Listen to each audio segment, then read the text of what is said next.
Things like medications, lifestyle, genetics, what skin products you're using can all contribute to dehydration. You see where it's more crepey.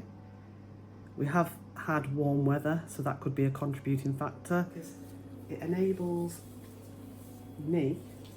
us to actually see what is needed and what is going to give you the best results.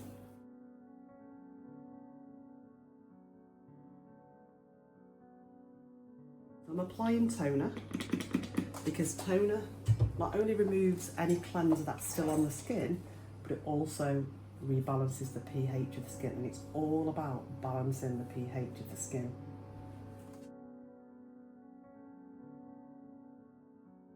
And this takes up to 5 layers of dead skin cells off. And this also will brighten the skin, which is what one of Shania's goals are. She wants the skin brightening.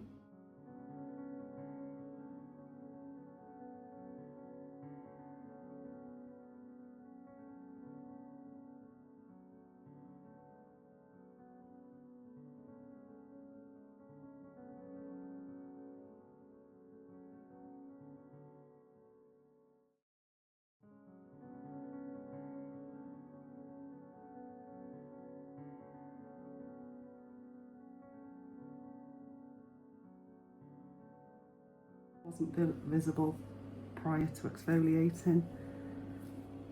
You can see a little head on this particular blemish, so I'm not going to push that because I don't want to mark the skin. We'll check that once I put a purifying mask on. So it's really important to check the skin once we've done the exfoliation, because as you've seen there, highlights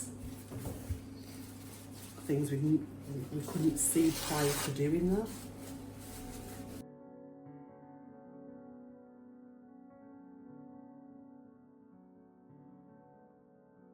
After the mask, I'm applying a toner to remove any remaining debris of the mask, and also, again, as I said a few times earlier, it's all about balancing the pH of the skin.